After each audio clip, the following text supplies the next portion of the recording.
আপনি এখন গল্প শিকারীর কবলে। এখন শুনবেন শশধর দত্ত রচিত দস্যু মোহন সিরিজের তৃতীয় গল্প রমার বিয়ের শেষ পর্ব।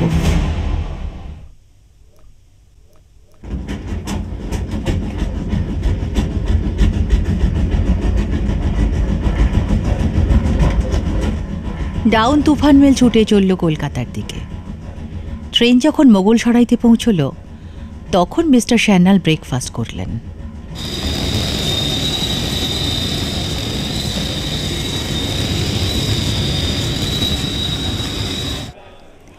প্ল্যাটফর্ম থেকে একটা দিল্লি ডেইলি নিউজ কিনলেন।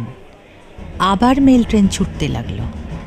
মিস্টার স্যান্যাল দাঁতে দাঁত চেপে অস্ফুট কণ্ঠে বললেন, আমি তোমাকে ছাড়ব না মোহন। আমি প্রমাণ করব মোহনকে ধরা অসম্ভব নয়। মিস্টার স্যান্যাল অন্যমনস্কভাবে হাতের পত্রিকাটা খুলে ধরলেন। সঙ্গে সঙ্গে বড় বড় অক্ষরের হেডিংটা তাঁর দৃষ্টি আকর্ষণ করল। তিনি নিঃশ্বাস বন্ধ করে সেটা পড়তে আরম্ভ করলেন। সম্পাদক মহাশয়, আমার মতো এক নগণ্য ব্যক্তির বক্তব্য নিয়ে গোটা দেশে আলোড়ন চলেছে, কিন্তু সব বিষয়ের একটা সীমা আছে। বিশেষ করে জনতার উত্তেজনার খোরাক যোগানোর যে বিপদ আছে তা আপনার মতো বুদ্ধিমান ব্যক্তি নিশ্চয়ই জানেন। জনতার উত্তেজনা দিনে দিনে দাবানলে পরিণত হতে পারে, নাগরিক জীবনে শান্তি বিঘ্নিত হতে পারে। এই সকল চিন্তা করে এখানে আমি কয়েকটি বক্তব্য লিপিবদ্ধ করছি। হ্যাঁ, আমি কুমারী রমাকে আমার সঙ্গে নিয়ে এসেছি। আমি তাকে ভালোবাসি। রমাহীন জীবন আমি কল্পনাও করতে পারি না। আপনার কাছে আমার একটা প্রার্থনা আছে। ভবিষ্যতে আমার বা প্রিয়তমা রমার নাম নিয়ে আপনার কাগজে কোনো আলোচনা করে জনতার ক্ষুধার খোরাক যোগাবেন না। আমি নিরবিচ্ছিন্ন শান্তিতে ডুবে থাকতে চাই। আমার শত্রুদের আমি ক্ষমা করব, কিন্তু আমার এই আকাঙ্ক্ষা যদি পূর্ণ না হয় তাহলে আমি এমন প্রতিশোধ নেব যা কেউ কখনো কল্পনাও করতে পারবে না। আমি এও স্বীকার করছি, সান্যালবাবুর ভবিষ্যৎ কর্মের জামিন স্বরূপ আমি তার পুত্রকে বন্দি করে রেখেছি। তিনি যদি আমার কথা রাখেন তাহলে আমার কার্য উদ্ধারের পর তাঁর পুত্রকে আমি ফিরিয়ে দেব। আশা করি আপনি আমার অনুরোধ মতো কাজ করবেন। আমি অবশ্য আপনার সাংবাদিক কর্তব্যের মধ্যে কোনো বাধা নিষেধ আরোপ করতে চাই না। এটি আমি, দস্যু মোহন। কাগজে প্রকাশিত মোহনের চিঠিটা মিস্টার স্যান্যাল আবার একবার পড়লেন। তার মুখ গম্ভীর হয়ে উঠল। তিনি চিন্তা করতে লাগলেন, মোহনের আসল উদ্দেশ্য কি? মোহনের মতো দস্যু তার স্বভাব পরিবর্তন করবে? এটা হতে পারে না। এটা আমি বিশ্বাসও করি না। এরপর তার হঠাৎ সাংকেতিক দলিলের কথা মনে পড়ল। তিনি ভাবতে শুরু করলেন, গুপ্তধনের কাহিনী কি তাহলে সত্যি? সাংকেতিক ভাষা পাঠ করে যেটুকু বুঝতে পেরেছি তাতে সুড়ঙ্গের মধ্যে কয়েকটি গুপ্তঘরের নির্দেশ ছাড়া তো আর কিছু নেই। তবে কি ওই ঘরগুলোতেই মুঘল সম্রাটের বিপুল সম্পদ লুকানো আছে? না, আর ভাবতে পারছি না। দস্যুটা আমাকে পরাজিত করেছে, আমাকে এমনভাবে বেঁধেছে যে আমার পক্ষে এখন কিছু করা খুব কঠিন। আগে আমার কেশবকে উদ্ধার করব, তারপর আমি দেখব মোহন তুমি কত শক্তিশালী। ইতিমধ্যে ট্রেন একটা স্টেশনে এসে থেমেছিল। একজন বৃদ্ধ ভদ্রলোক ট্রেনে উঠে মিস্টার স্যান্যালের উল্টো দিকের সিটে বসলেন। তারপর মিস্টার স্যান্যালকে উদ্দেশ্য করে বললেন, মিস্টার স্যান্যাল যে? কে?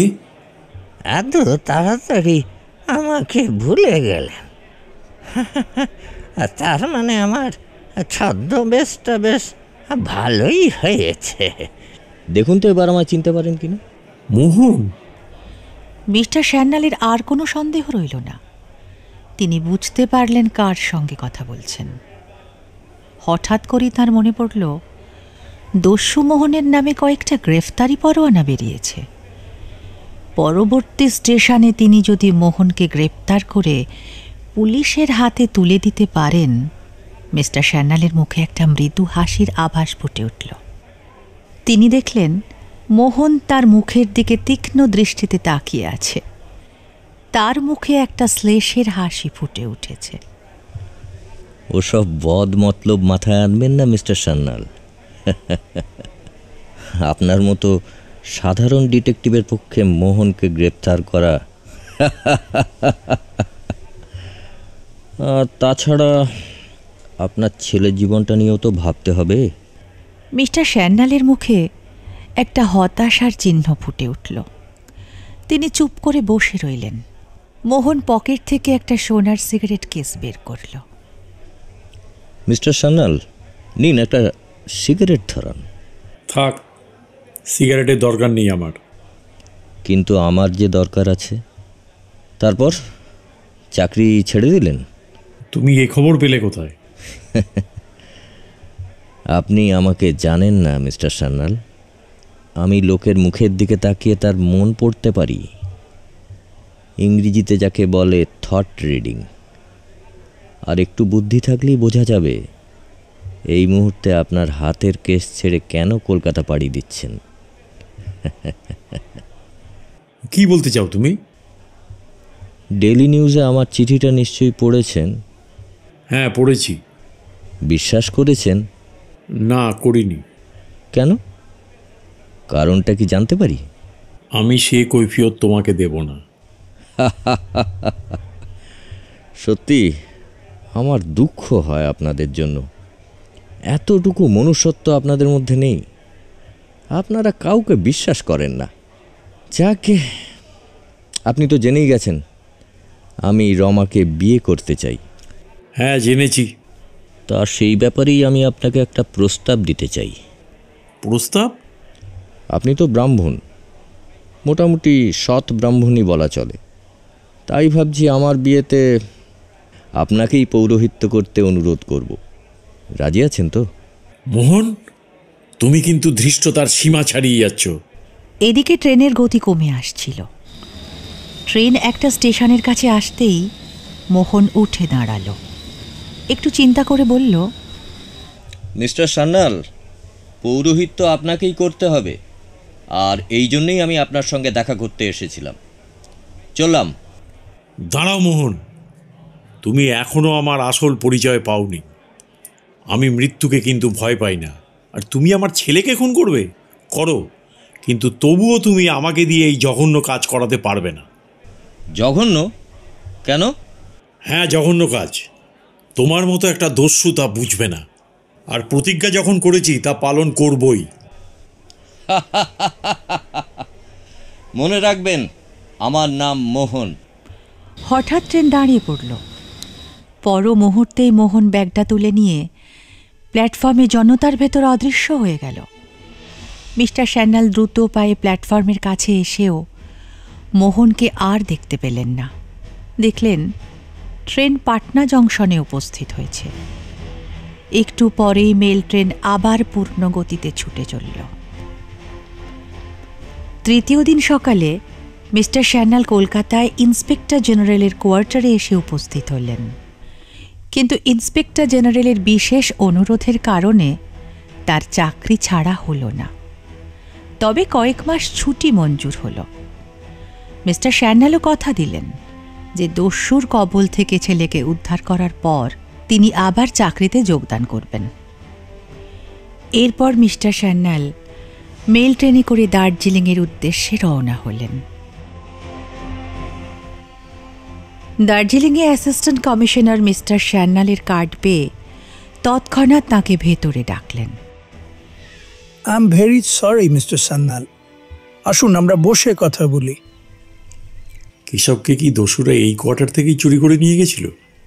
হ্যাঁ, অ্যাকচুয়ালি কেশব প্রত্যেক দিনের মতোই বিকেলে কমান্ডারের ছেলের সঙ্গে খেলা করছিল। সন্ধ্যের সময় বলল শরীরটা ভালো নেই, সামান্য কিছু খেয়ে শুয়ে পড়ল।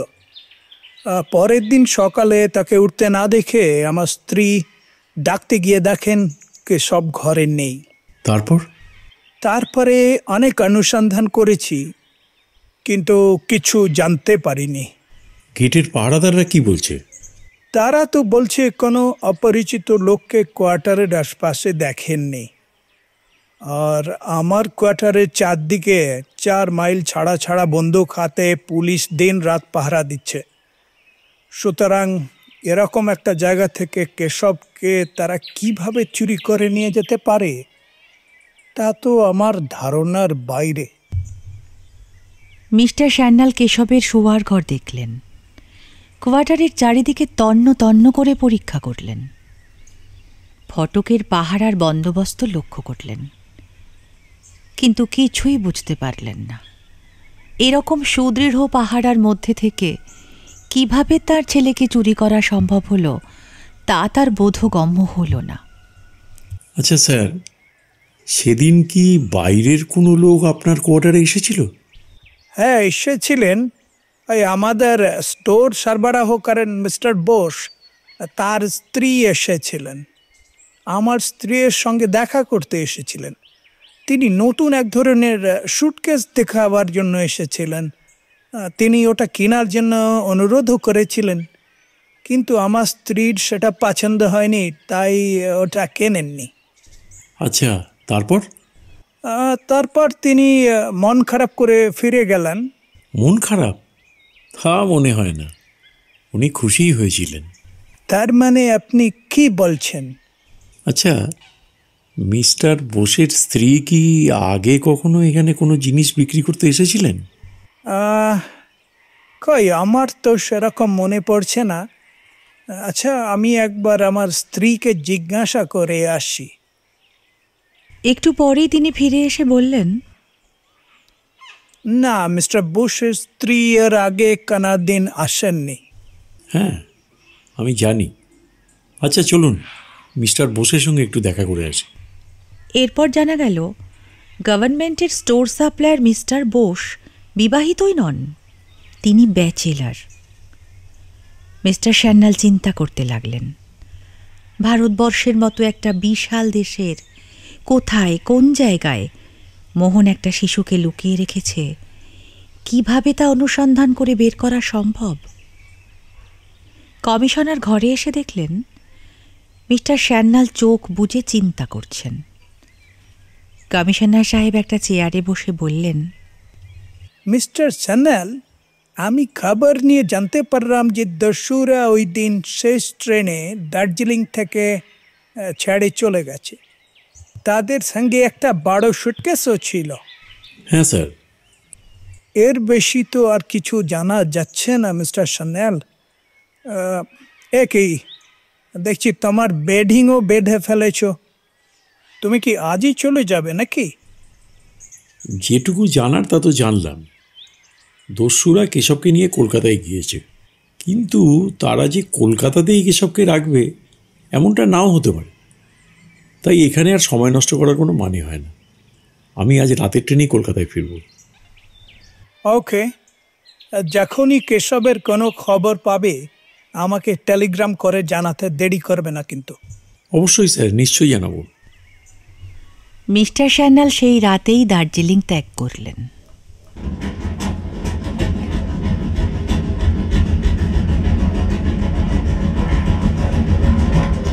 পরদিন সকালে শিয়ালদা স্টেশনে টিকিট কালেক্টরের অফিসে গিয়ে খোঁজ খবর শুরু করলেন। দস্যুরা যেদিন শিয়ালদা এসে পৌঁছেছিল সেদিন যে টিকিট কালেক্টর ডিউটিতে ছিলেন তার সঙ্গে দেখা করলেন। আপনার কি এরকম কোনো যাত্রীকে মনে পড়ছে যিনি একটা অদ্ভুত ধরনের বড় সুটকেস নিয়ে শিয়ালদা স্টেশনে এসেছিলেন? হ্যাঁ, মনে পড়েছে স্যার।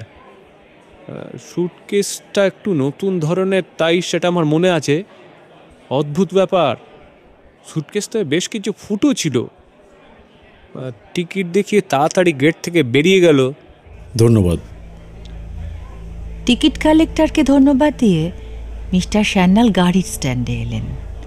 প্রত্যেকটা ভাড়া গাড়ির চালককে জিজ্ঞাসাবাদ শুরু করলেন, কিন্তু কারো কাছ থেকেই আশানুরূপ কোনো জবাব পেলেন না।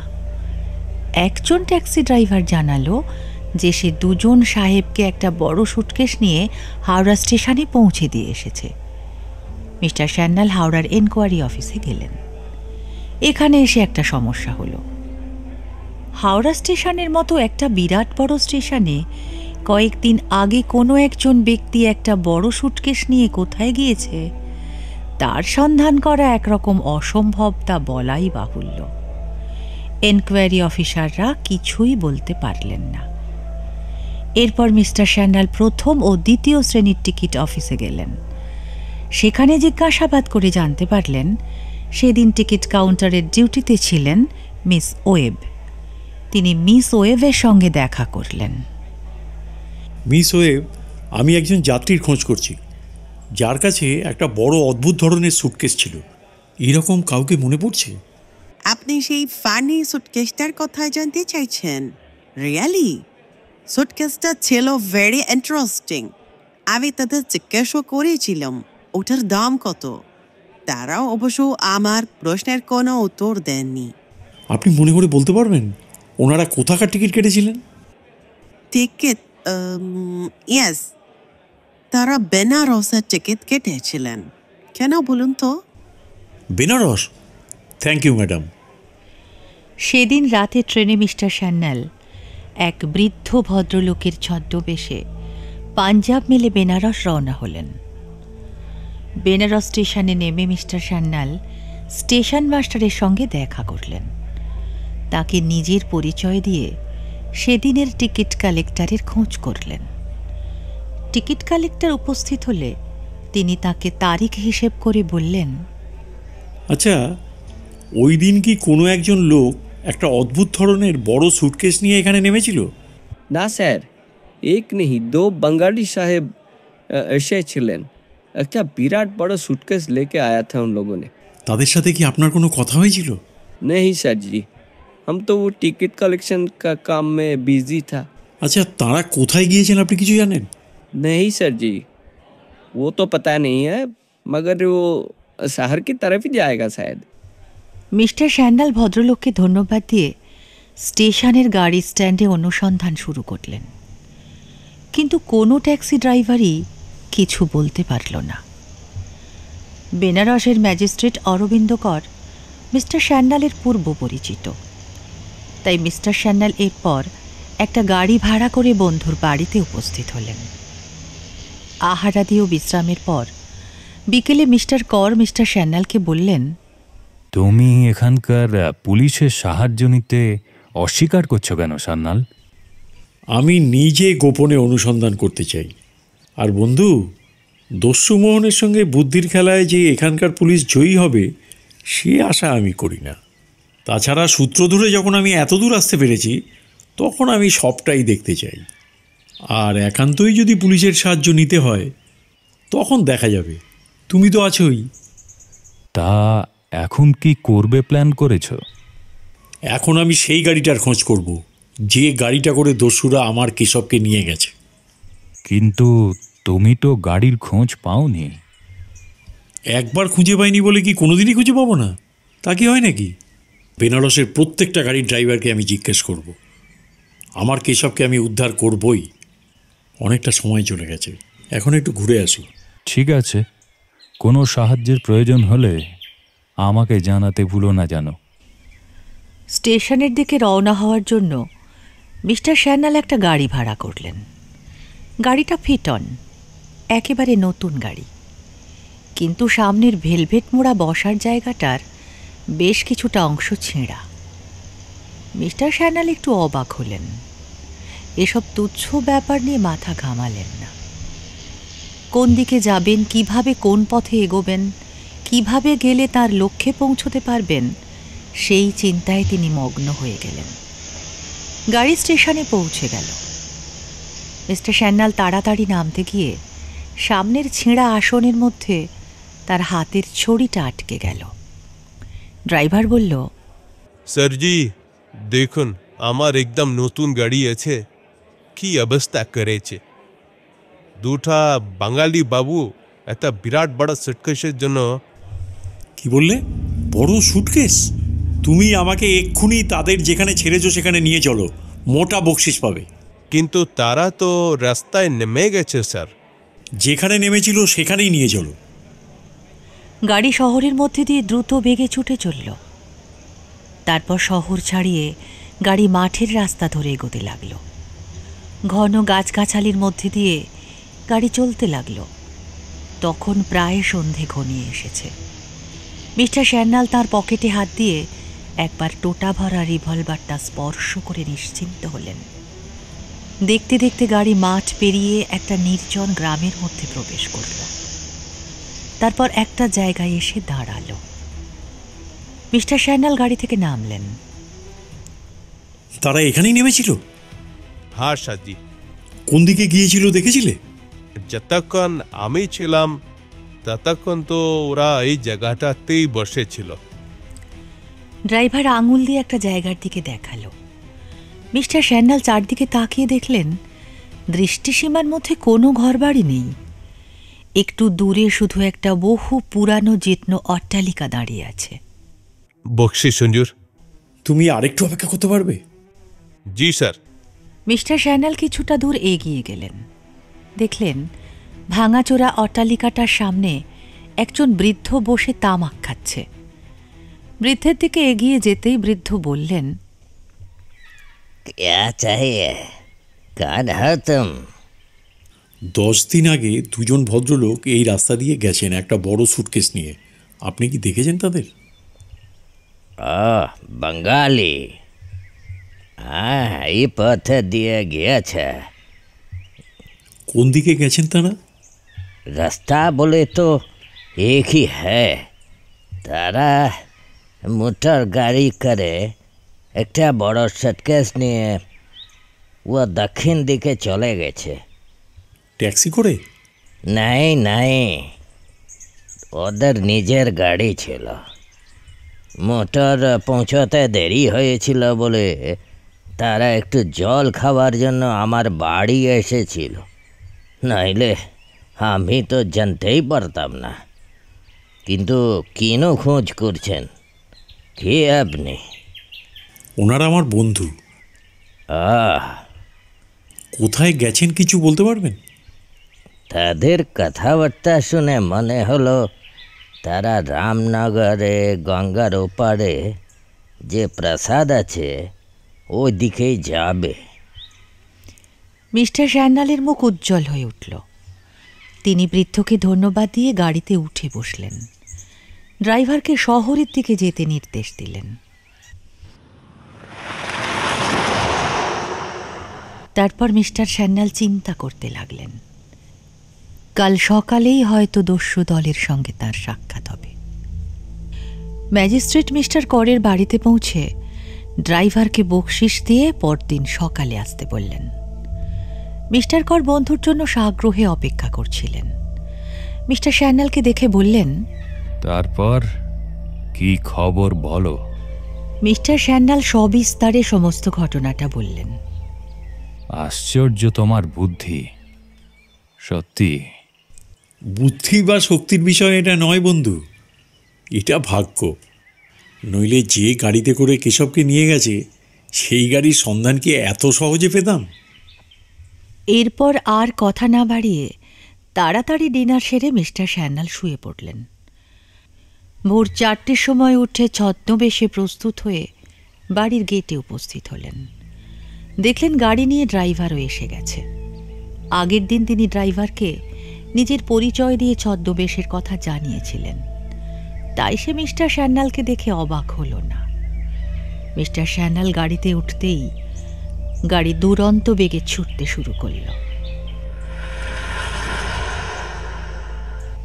গতকালের সেই জায়গাটায় যখন পৌঁছলেন তখন সকাল হয়ে গেছে।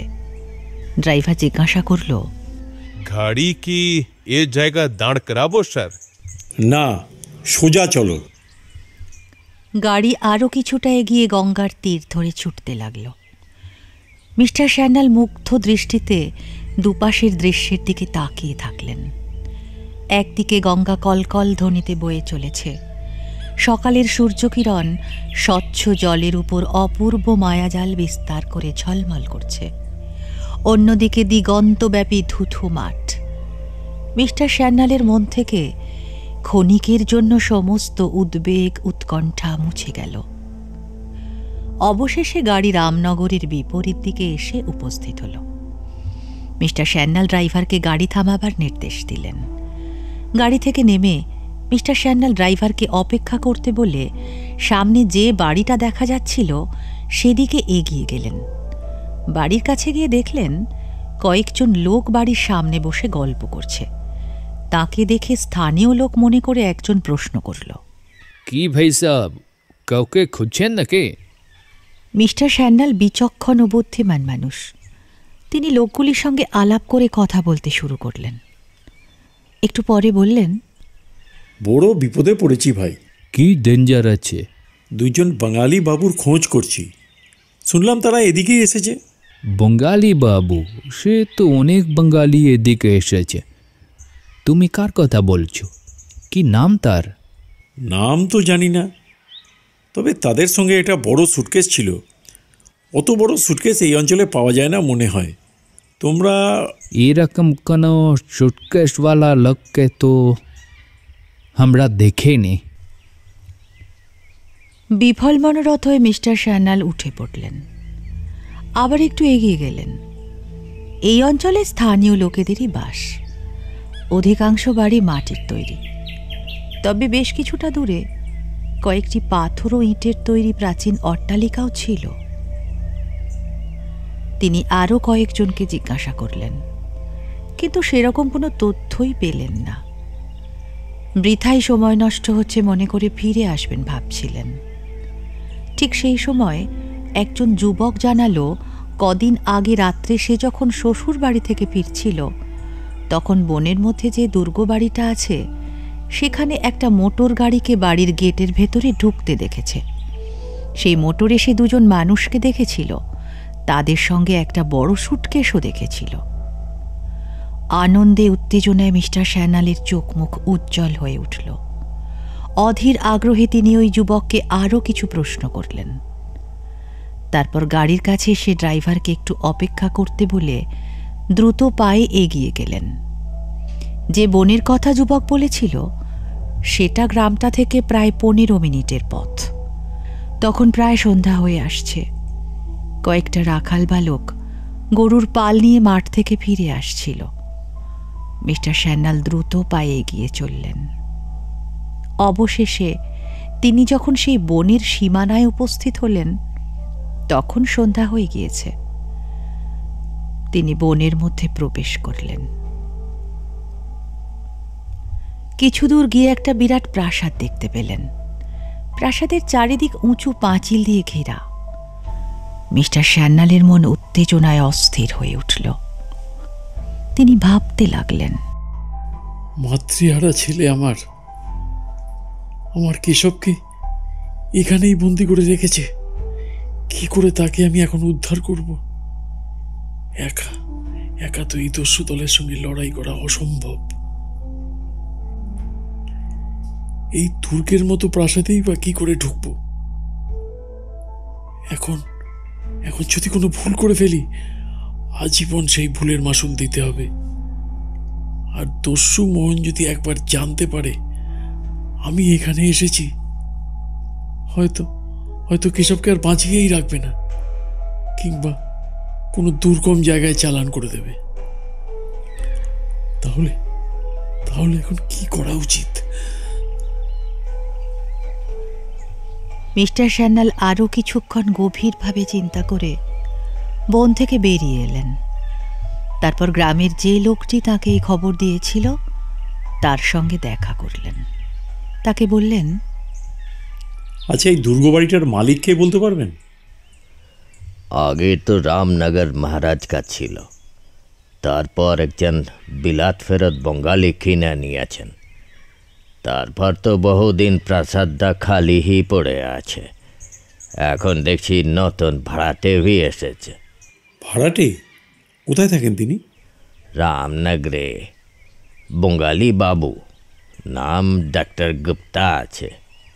তিনি কি বাড়িতে আছেন এখন? हाँ हाँ আছেন তো, বহুদিন আগে ছিলেন না বটে, আজ দেখেছি তাকে। কোথায় গিয়েছিলেন? তার অনেক জায়গা ব্যবসা আছে, সেই সব দেখাশোনা করে বেড়ান। অনেক ধন্যবাদ। মিস্টার স্যান্যাল লোকটিকে ধন্যবাদ দিয়ে গাড়ির কাছে ফিরে এলেন। ড্রাইভারকে নির্দেশ দিয়ে বললেন তিনি এবার ফিরবেন। পরদিন মিস্টার স্যান্যাল নৌকো করে বিলাত ফেরত বাঙালিবাবু ডক্টর গুপ্তের সঙ্গে দেখা করার জন্য রামনগরে গেলেন। ডক্টর গুপ্ত রামনগরের শেষ প্রান্তে একটি সুসজ্জিত বাংলোয় থাকেন। তিনি বিবাহ করেননি, একা থাকেন। একজন ভৃত্য তার পরিচর্যা করেন। মিস্টার স্যান্যাল ভৃত্যের হাতে তার নাম লেখা একটা কার্ড দিলেন। ভৃত্য সেটা নিয়ে ভিতরে গেল। মিস্টার স্যান্যাল ড্রয়িং রুমে অপেক্ষা করতে লাগলেন। একটু পরেই ডক্টর গুপ্ত ড্রয়িং রুমে ঢুকে সাগ্রহে করমর্দন করে অভিবাদন জানালেন। মিস্টার স্যান্যাল তাকে সবিস্তারে সমস্ত ঘটনা বললেন। ডক্টর গুপ্ত সভয়ে বললেন, বলেন কি মিস্টার সান্যাল, দস্যু মোহন এখন আমার প্রাসাদ ভাড়া নিয়েছে? ডক্টর গুপ্তের মুখে ভয় ও উদ্বেগের চিহ্ন ফুটে উঠল। মিস্টার স্যান্যাল তাকে সান্ত্বনা দিয়ে বললেন, ডক্টর গুপ্ত, অত ভয় পাওয়ার কিছু নেই, আমি তো আছি। আর ভাড়া নিয়মিত পাচ্ছেন তো? আরে সান্যাল বাবু, সেই লোভই তো দিয়েছি। একবারে 6 মাসের অগ্রিম ভেট দিয়েছে আর কি। ভাবলাম যে লোকটা একদম সাচ্চা, তার কাছে ভাড়া নিয়ে কোনো বেগ পেতে হবে না। কিন্তু আপনি তো এখন বলছেন দস্যু মোহন ভাড়া নিয়েছে। অত চিন্তা করবেন না ডক্টর গুপ্ত, আমি যখন এই অবধি পৌঁছতে পেরেছি তখন আমি যা করার আজ রাতেই করব। হ্যাঁ, তা তো বুঝতে পারলাম, কিন্তু আপনার তো ছেলে সেখানেই আছে নাকি? হ্যাঁ, প্রথমে আমার তাকে উদ্ধার করতে হবে, তারপর অন্য কিছু। আমার তো ইচ্ছা করছে আপনাকে সাহায্য করতে, কিন্তু আচ্ছা দাঁড়ান, ওই প্রাসাদের পেছনে একটা গুপ্ত দরজা আছে। দাঁড়ান, আমি চাবিটা আপনাকে দিচ্ছি। ডক্টর গুপ্ত উঠে গেলেন। একটু পরে একটা চাবি এনে তার হাতে দিলেন।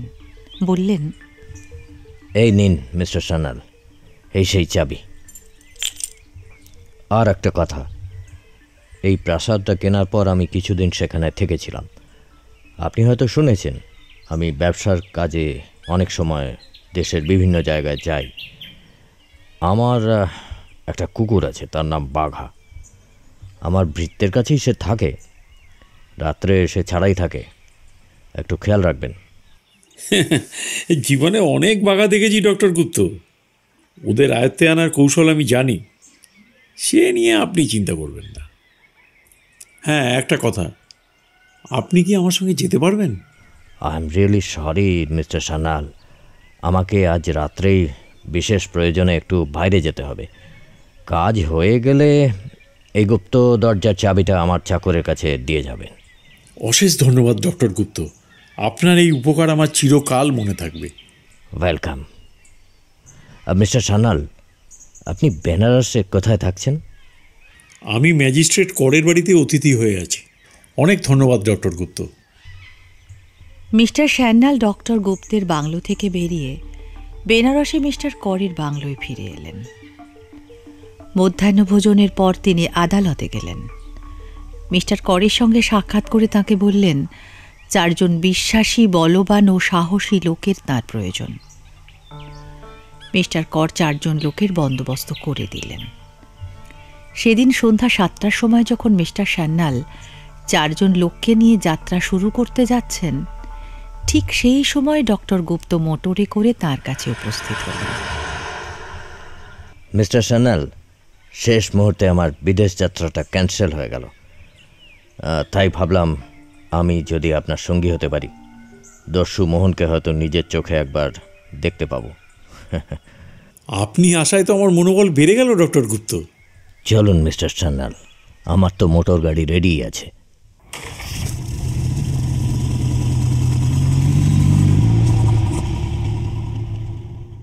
আপনি নিশ্চয়ই সশস্ত্র হয়েই এসেছেন মিস্টার সান্যাল।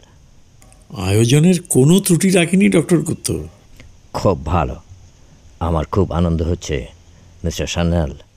আসলে এরকম কোনো অভিযানে যাওয়ার সুযোগ আমার জীবনে আগে হয়নি। মোটরগাড়ি ঘন্টায় 50 মাইল বেগে ছুটে চলেছিল। দেখতে দেখতে তারা রামনগরের উল্টো দিকের গ্রামে উপস্থিত হলেন। ডক্টর গুপ্ত মোটরের বেগ একটু কমিয়ে দিলেন। অন্ধকার রাতে নিস্তব্ধ পল্লীর মধ্য দিয়ে মোটর নিঃশব্দে ছুটে চলল। অবশেষে মোটর বনের মধ্যে প্রবেশ করল। তারপর বেশ কিছুটা এগিয়ে গিয়ে থামল। সবাই নিঃশব্দে মোটর থেকে নামলেন। ডাক্তার গুপ্ত পথ দেখিয়ে চলতে শুরু করলেন। প্রাসাদের পেছনে একটা গুপ্ত দরজার সামনে এসে মৃদুস্বরে বললেন, এইটাই সেই দরজা। আর ভালো করে শুনুন, আপনার লোকেদের এখানে পাহারায় বসান। আমি আর আপনি, আমরা দুজন ভেতরে যাব। যদি কোনো বিপদ হয় বা সাহায্যের প্রয়োজন হয় তাহলে 2 বার গুলির আওয়াজ করব, আর সেই আওয়াজ শুনে ওরা আমাদের কাছে পৌঁছে যাবে।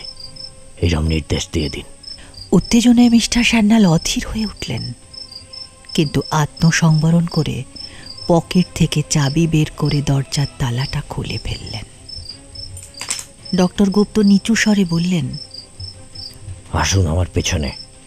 এই প্রাসাদের সব কিছু আমি জানি। প্রাসাদের উপরে অসংখ্য ঘর। কোন ঘরে দস্যুরা তার পুত্রকে বন্দি করে রেখেছে তা কি করে খুঁজে পাবেন?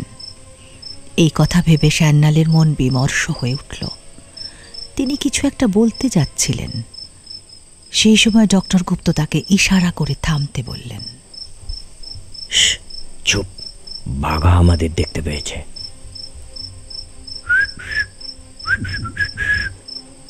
বাঘা, বাঘা।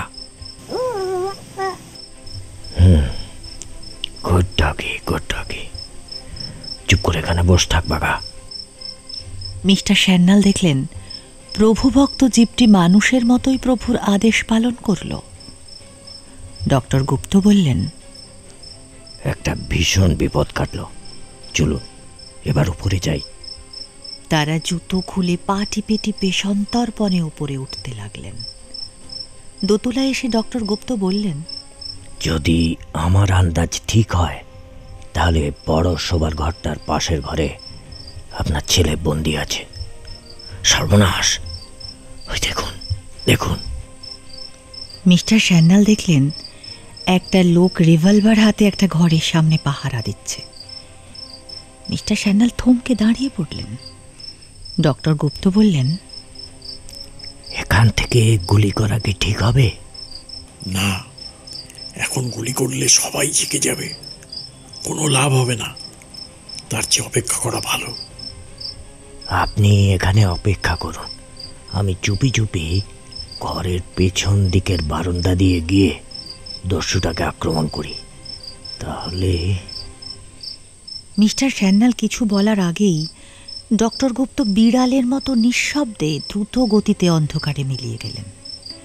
মিস্টার সান্যাল পকেট থেকে রিভলভার বের করে নিঃশব্দে দস্যুটাকে লক্ষ্য করতে লাগলেন।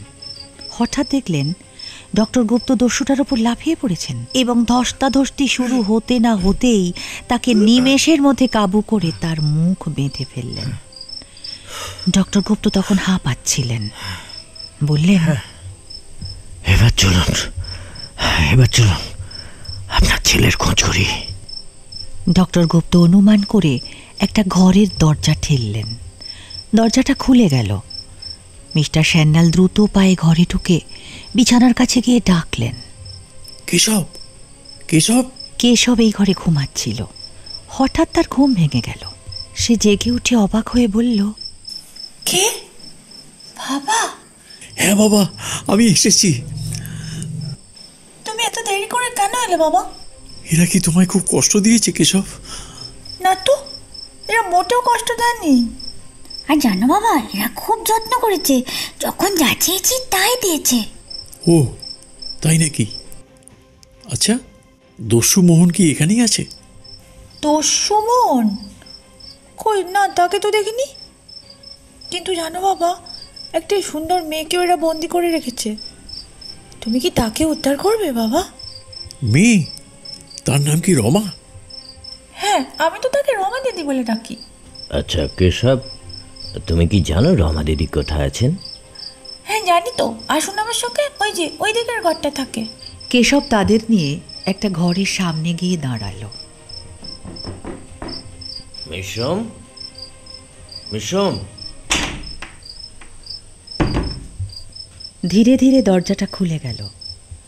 মিস্টার সান্যাল রমাকে দেখতে পেলেন। মিস রমা, আপনিও এখানে?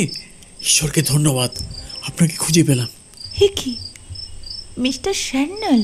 আসুন আসুন, আমাদের এখনই এখান থেকে চলে যেতে হবে। আর দেরি করা ঠিক হবে না। বাবা কেমন আছেন? আর দাদা, সবাই কেমন আছেন? হ্যাঁ মিস সোম, ওনারা আপনার জন্য খুবই উদ্বিগ্ন, তবে ভালো আছেন। এরপর নিঃশব্দে তারা চারজন গুপ্ত দরজা দিয়ে বেরিয়ে মোটরে উঠে পড়লেন। মিস্টার সান্যাল ডক্টর গুপ্তকে বললেন, ডক্টর গুপ্ত, আপনার ঋণ আমি কোনো দিনই শোধ করতে পারবো না। পারবেন পারবেন, যদি একটা কাজ করতে পারেন। কি কাজ বলুন? এমন কোনো কাজ নেই যে আপনার জন্য আমি করতে পারবো না। আমার বাড়িটা দেখেছেন তো? দ্বিতীয় প্রাণী নেই। আপনি আমার বাড়িতে দুদিন অতিথি হয়ে থাকবেন, এটা আমার অনুরোধ মিস্টার সান্যাল। সে তো আমার সৌভাগ্য ডক্টর গুপ্ত। মিস্টার সান্যালকে নিয়ে ডক্টর গুপ্ত ঘন্টায় 60 মাইল বেগে মোটর চালিয়ে কিছুক্ষণের মধ্যেই তার বাংলোয় উপস্থিত হলেন। ডক্টর গুপ্ত অতিথিদের অভ্যর্থনা করে তার বাংলোয় নিয়ে গেলেন। বৃদ্ধ ভৃত্যকে মিস রমা এবং কেশবের জন্য শোবার ঘর খুলে দিতে বললেন। তারপর তাদের খাওয়ার আয়োজন করার নির্দেশ দিলেন। মিস্টার সান্যাল বললেন, আর কিন্তু দেরি করা যাবে না ডক্টর গুপ্ত। নিশ্চয়ই, আমি প্রস্তুত মিস্টার সান্যাল, চলুন। এখন আবার কোথায় যাবেন মিস্টার সান্যাল? দস্যু মোহনের খোঁজে ওই দুর্গে তল্লাশি করতে যাচ্ছি মা। তোমরা খাওয়া দাওয়া করে নিশ্চিন্ত মনে বিশ্রাম নাও। চলুন ডক্টর গুপ্ত। আর মিস রমা, আপনি কোনো সংকোচ করবেন না। যা প্রয়োজন হবে আমার ভৃত্যকে বলবেন, তাহলেই ওরা সব ব্যবস্থা করে দেবে। Okay, thank you doctor Gupta.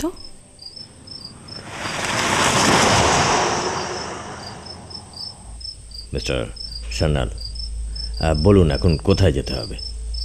কাশীর police হেডকোয়ার্টারে। ওকে। কিছুক্ষণ পরেই পুলিশ হেডকোয়ার্টারে উপস্থিত হয়ে তারা পুলিশ সুপারের সঙ্গে দেখা করলেন। আধ ঘন্টার মধ্যেই পুলিশ সুপার পুলিশ ভ্যানে সশস্ত্র পুলিশ বাহিনী নিয়ে দুর্গ প্রাসাদের দিকে রওনা হলেন। মিস্টার সান্যাল ডক্টর গুপ্তের সঙ্গে মোটরে করে চললেন। দুর্গের সামনে যখন এসে পৌঁছলেন, সবাই অবাক হয়ে গেলেন। দুর্গের বিশাল দরজাটা খোলা। মিস্টার সান্যাল হতাশ হয়ে বললেন, জীবনে এমন একটা সুযোগ নষ্ট হয়ে গেল। ব্যাপার কি বলুন তো মিস্টার সান্যাল? আর ব্যাপার, ধূর্তমোহন এই অবসরে সদর বলে পালিয়েছে। মিস্টার সান্যাল পুলিশ অফিসারদের সঙ্গে দুর্গ প্রাসাদের ভেতরে প্রবেশ করলেন। প্রতিটি ঘর তন্ন তন্ন করে অনুসন্ধান করলেন। দেখলেন দস্যুরা তো পালিয়েছে, এমনকি কোনো জিনিসও তারা ফেলে রেখে যায়নি। মিস রমা যে ঘরে বন্দী ছিলেন সেই ঘরে প্রবেশ করলেন। দেখলেন সেই ঘরে কোনো আসবাবপত্র নেই, তবে একটা তাকের উপর বেশ কিছু শুকনো ফুলের তোড়া রয়েছে। প্রত্যেকটা তোড়ার সঙ্গেই মোহনের নাম লেখা সুদৃশ্য কার্ড রঙিন সুতো দিয়ে বাঁধা আছে। আরও বিস্ময়ের ব্যাপার হলো, আহত দস্যুটাকেও তারা সঙ্গে করে নিয়ে গেছে। অনুসন্ধানের কাজ শেষ হলে পুলিশ বাহিনী যখন শহরে ফিরে এলো, তখন ঘড়িতে রাত্রি 1টা।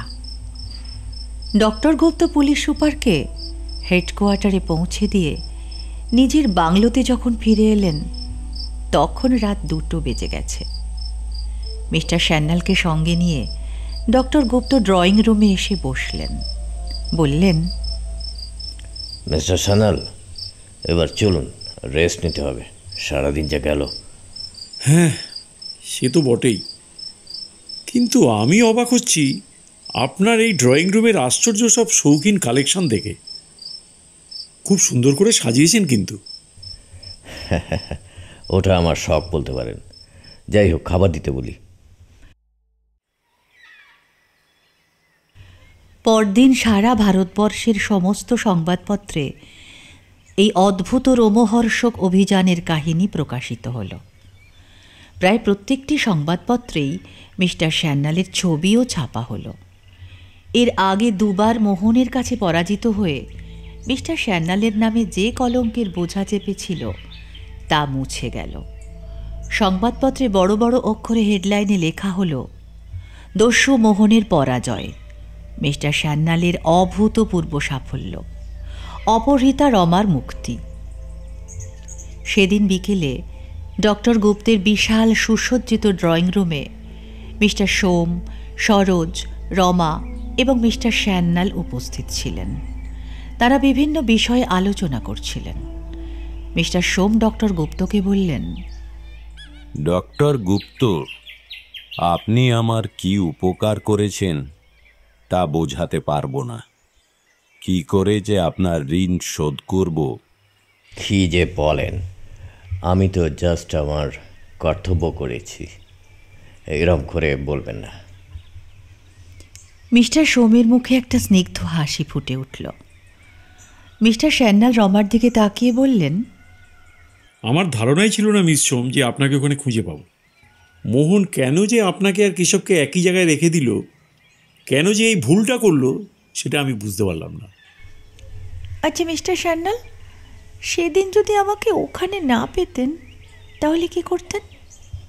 সেদিন যদি আপনাকে ওখানে না পেতাম তাহলে হয়তো একটু দেরি হতো, কিন্তু উদ্ধার তো আপনাকে করতামই।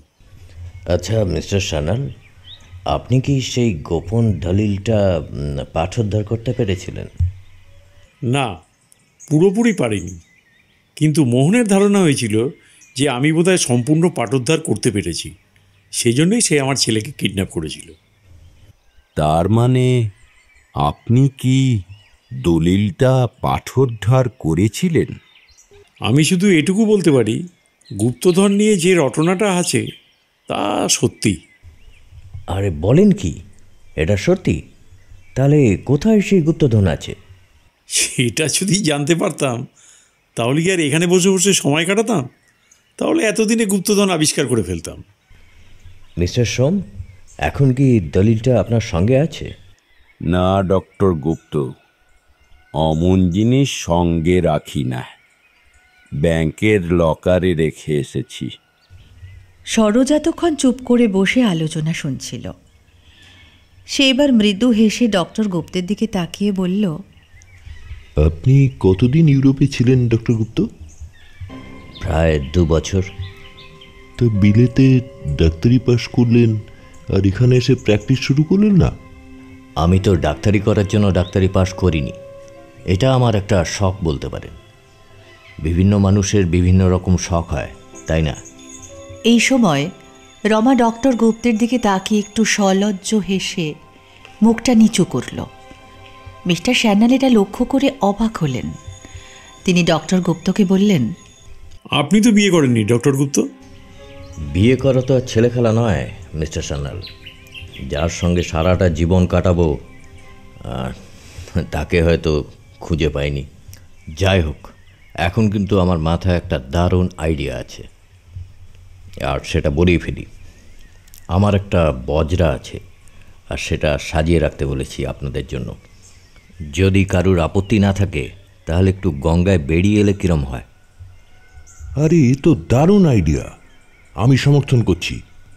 বজরা দারুণ তো, আমি কখনো চাপিনি। বেশ, তো এবার চাপবেন। মিস্টার গুপ্তের ময়ূরপঙ্খী বজ্রাখানি সুরুচি সম্পন্নভাবে সাজানো হয়েছিল। সুদৃশ্য ভেলভেটের গদিতে মোড়া চেয়ারে এসে সবাই বসলেন। শুক্লা দশমীর রাত, গঙ্গার স্বচ্ছ জল চাঁদের কিরণে ঝিলমিল করছিল। ময়ূরপঙ্খী বজ্রাখানি তীর ছেড়ে এগিয়ে গেল, তারপর দ্রুত গতিতে জল কেটে ছুটতে লাগল। রমা আনন্দে উচ্ছ্বসিত কণ্ঠে বলে উঠল, অপূর্ব লাগছে। আপনার ভাল লাগছে মিস সোম? খুব ভালো লাগছে ডক্টর গুপ্ত। মিস্টার সোম ভাবছিলেন, মানুষটা বড় অদ্ভুত।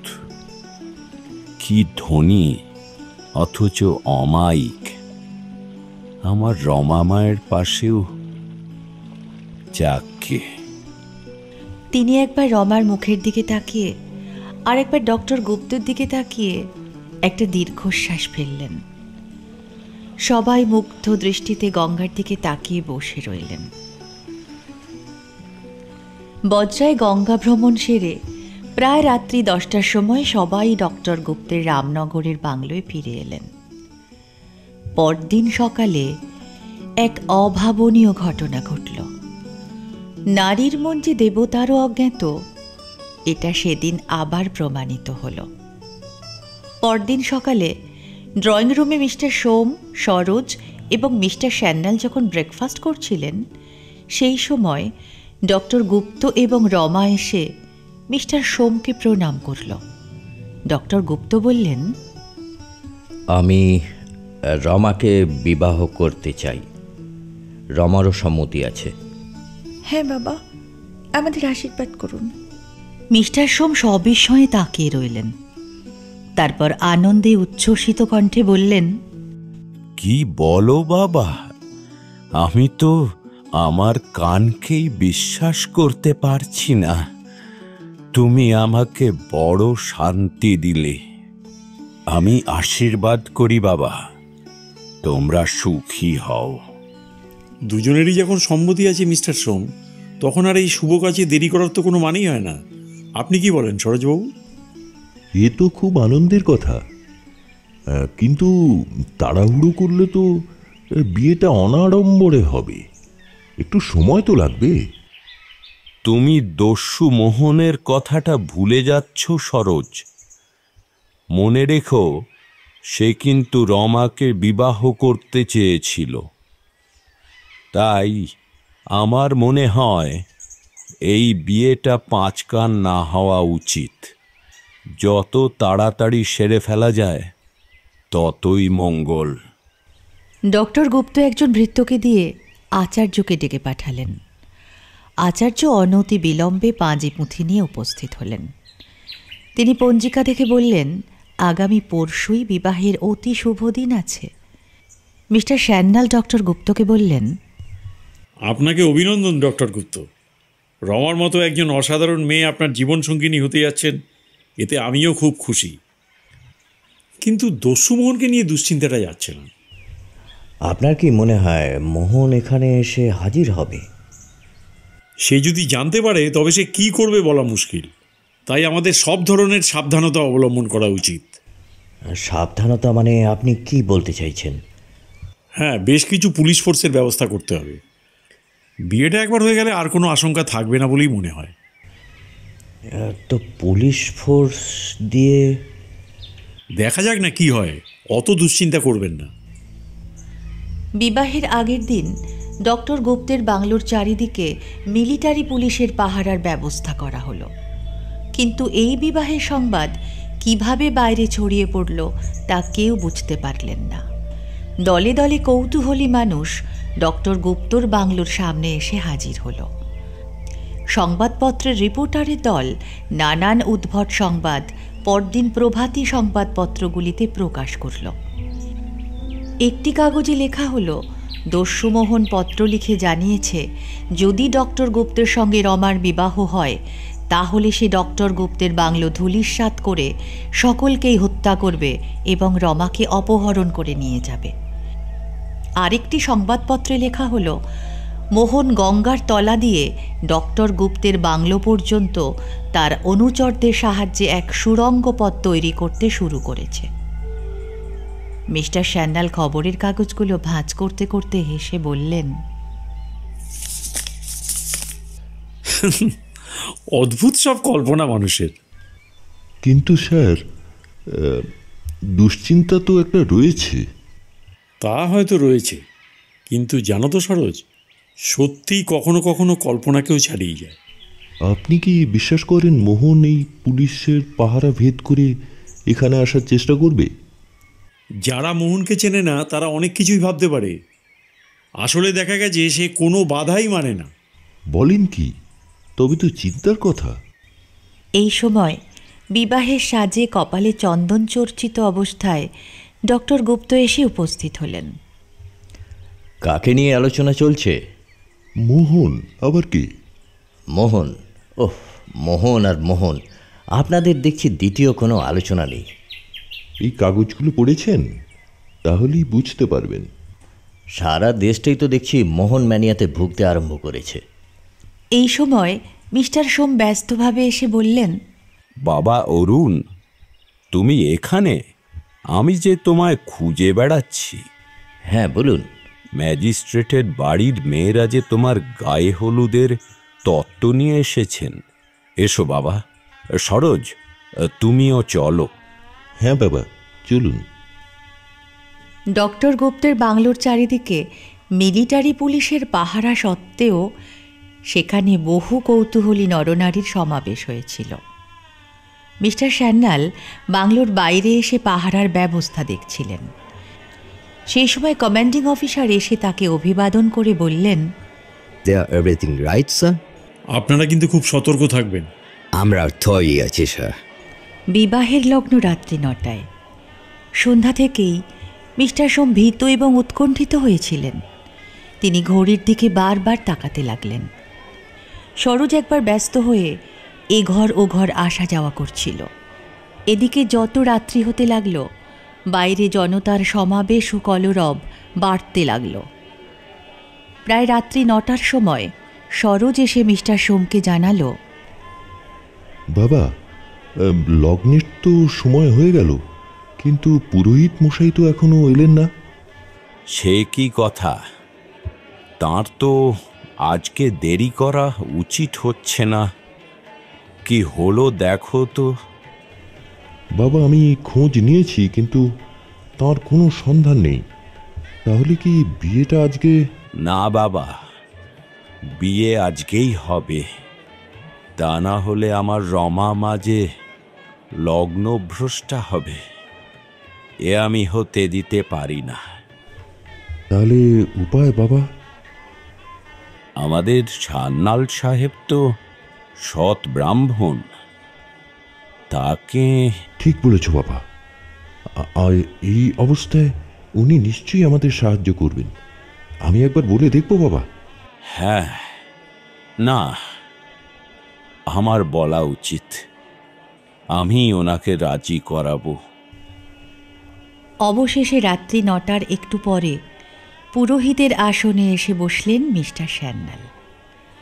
যথাবিহিত আচার ও অনুষ্ঠানের মাধ্যমে মন্ত্রপাঠ শুরু হল। ডক্টর অরুণ গুপ্ত ও কুমারী রমা সোম বিবাহ বন্ধনে আবদ্ধ হলেন। মঙ্গল শঙ্খ বেজে উঠল। উলুধ্বনিতে সারা বাড়ি মুখরিত হয়ে উঠল। শুভ বিবাহ সম্পন্ন হল। বাইরে অপেক্ষারত জনতা হতাশ হয়ে ফিরে গেল। মিস্টার সান্যাল একটা স্বস্তির নিঃশ্বাস ফেললেন। ভাবলেন, আজ মোহনের মতো দস্যুকে পরাজিত করে ভারতব্যাপী তিনি যে যশ ও সম্মান অর্জন করতে চলেছেন, তাতে বিন্দুমাত্র সন্দেহ নেই। মিস্টার সোম তাকে বললেন, মিস্টার সান্যাল, আপনাকে অসংখ্য ধন্যবাদ জানাই। আজ আপনি সাহায্য না করলে এই শুভ কাজ সম্পন্ন হতো না। এরকম করে বলবেন না মিস্টার সোম, আমারও তো একটা কর্তব্য ছিল। পরদিন মিস্টার সোম তার নবপরিণীতা কন্যা ও জামাতাকে নিয়ে আগ্রার দুর্গপ্রাসাদে ফিরে গেলেন। মিস্টার সান্যাল ও কেশবও তাঁর সঙ্গে গেলেন। আগ্রায় এসে মিস্টার সোম তার আত্মীয় স্বজন এবং বিশিষ্ট ব্যক্তিবর্গকে নিমন্ত্রণ করে একটি বিশাল ভোজসভার আয়োজন করলেন। মিস্টার সোমের আমন্ত্রণ পেয়ে রায়বাহাদুর প্রাসাদে এসে দেখলেন রমা ড্রয়িং রুমে ফুলের তোড়া সাজাচ্ছে। তাহলে রমা দিদি ভাই, তোমার বিয়েটা হলো? হ্যাঁ দাদু। তা নাত জামাই কোথায়? বাকি সবাই কোথায় গেল? গুপ্তধনের তল্লাশ করছেন। তাই নাকি? তা গুপ্তধন পাওয়া গেছে নাকি? দাদু, ওই যে সেই সাংকেতিক দলিলের ব্যাপারটা মনে আছে তো? আপনার নাত জামাই সেই সাংকেতিক ভাষার যে পাঠোদ্ধার করেছেন। বাবা, বলো কি? তা নাত জামাই কই? আমি তাকে এখনই দেখতে চাই। এই সময় ড্রয়িং রুমে মিস্টার সোমের সঙ্গে সরোজ, মিস্টার সান্যাল এবং ডক্টর অরুণ গুপ্ত প্রবেশ করলেন। তা সোম, গুপ্তধন আবিষ্কার হলো নাকি? আর কাকাবাবু, গুপ্তধনের ঘরটা আবিষ্কার হয়েছে, কিন্তু তাতে ধনসম্পদ নেই। আপনি বরং আমার জামাই এই ডক্টর অরুণ গুপ্তের সঙ্গে পরিচয় খুলুন। তাই নাকি? বাবা বাবা, সোনার টুকরো ছেলে। তা তোমার কি মতামত গুপ্তধন নিয়ে? আমার মনে হয় গুপ্তধন ছিল, কিন্তু মুঘল সাম্রাজ্যের পতনের সময় অত্যধিক ব্যয়ের কারণে সেগুলো খরচা করে ফেলা হয়েছে। হ্যাঁ ডক্টর গুপ্ত, আমারও সেরকমই ধারণা। এই সময় বেয়ারা এসে জানালো পুলিশ সুপার এসেছেন। তাকে ভেতরে আনার জন্য বেয়ারাকে নির্দেশ দিলেন মিস্টার সোম। একটু পরেই আগ্রার পুলিশ সুপার এবং তার সঙ্গে চিফ ডিটেকটিভ ইন্সপেক্টর মিস্টার বেকার ঘরে প্রবেশ করলেন। পুলিশ সুপার মিস্টার সোমের সঙ্গে মিস্টার বেকারের পরিচয় করিয়ে দিলেন। মিস্টার সোম, ইনি হলেন মিস্টার বেকার। গভর্নমেন্টের কাছে আমরা যে স্পেশাল রিকোয়েস্ট করেছিলাম, সেই জন্য ওনাকে ইংল্যান্ড থেকে উড়িয়ে নিয়ে আসা হয়েছে। তো এখন ইনি আপনার সেই সাংকেতিক দলিলটা পাথরঢাল করবেন, আর দস্যুটাকেও নিশ্চয়ই গ্রেপ্তার করার জন্য চেষ্টা করবেন। ধন্যবাদ, কিন্তু সাংকেতিক দলিলের তো পাঠোদ্ধার হয়ে গেছে। পাঠোদ্ধার হয়ে গেছে? কে করলো পাঠোদ্ধার? আমার জামাই ডক্টর অরুণ গুপ্ত, ইনি করেছেন। মিস্টার বেকার ডক্টর অরুণ গুপ্তের দিকে তীক্ষ্ণ দৃষ্টিতে তাকিয়ে রইলেন। তারপর রমার মুখের দিকে তাকিয়ে দেখলেন তার মুখ হঠাৎ বিবর্ণ হয়ে গিয়েছে। মিস্টার বেকারের অস্বাভাবিক ভাব দেখে সবাই চুপ করে রইল। হঠাৎ মিস্টার বেকার পকেট থেকে একটা রিভলভার বের করে অরুণ গুপ্তের দিকে তাক করে বললেন, মাথার উপর হাত তুলে দাঁড়াও, নইলে গুলি করে মাথার খুলি উড়িয়ে দিব। মিস্টার বেকার, এ আপনি কি বলছেন? আপনি কি জানেন কার সঙ্গে এমন ব্যবহার করছেন? আমি জানি আমি কার সঙ্গে কি ব্যবহার করছি। অরুণ গুপ্তা, তুমি ভেবেছিলে নিশ্চিন্তে তোমার লীলা খেলা চালিয়ে যাবে। না, একটুও না, নড়লেই কিন্তু গুলি চলবে।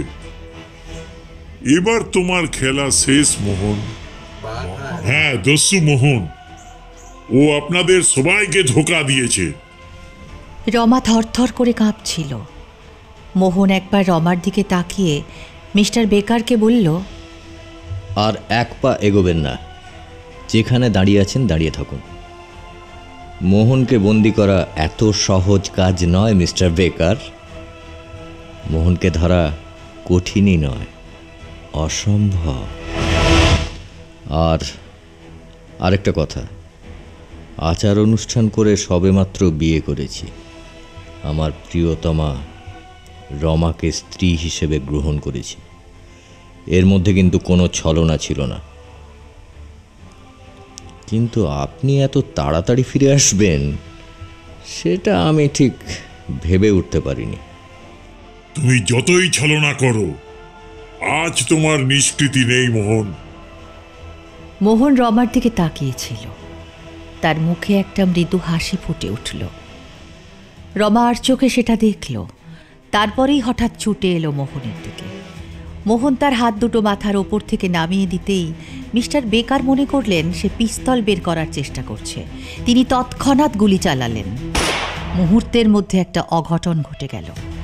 রমা আর্তস্বরে মোহনের বুকের ওপর রক্তাক্ত অবস্থায় লুটিয়ে পড়ল। মোহন ছুটে গিয়ে মিস্টার বেকারের মুখে একটা প্রচণ্ড জোরে ঘুষি চালালো। মিস্টার বেকার অস্ফুট আর্তনাদ করে পড়ে গেলেন। মোহন ক্ষিপ্র গতিতে মিস্টার বেকারের রিভলভারটা কুড়িয়ে নিল। তারপর রমার রক্তাক্ত দেহ অবলীলাক্রমে কাঁধের ওপর তুলে নিল। রমা, রমা, রমা। মিস্টার বেকারের দিকে উন্মত্তের মতো গর্জন করে বলল, স্কাউন্ড্রেল, তুই জানিস আজকে তুই কি করেছিস? তুই আমার দেবীকে হত্যা করেছিস। আমি এর শেষ দেখে ছাড়ব, তোকে আমি শেষ করবই। আমার নাম মোহন, এটা মনে রাখিস। মিস্টার সোম তখন মূর্ছিত হয়ে পড়েছিলেন। মোহন একবার পুলিশ সাহেব এবং মিস্টার সান্যালের দিকে জ্বলন্ত দৃষ্টিতে তাকিয়ে উন্মত্তের মতো বেরিয়ে গেল। একটু পরেই মোটরে স্টার্ট দেওয়ার শব্দ শোনা গেল।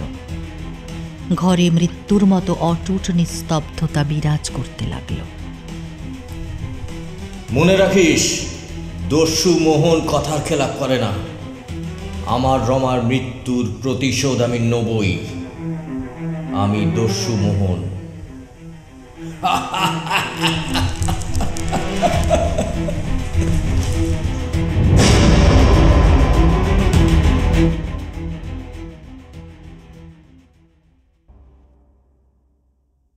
শশধর দত্ত রচিত দস্যু মোহন সিরিজের তৃতীয় গল্প রমার বিয়ে এখানেই শেষ হল।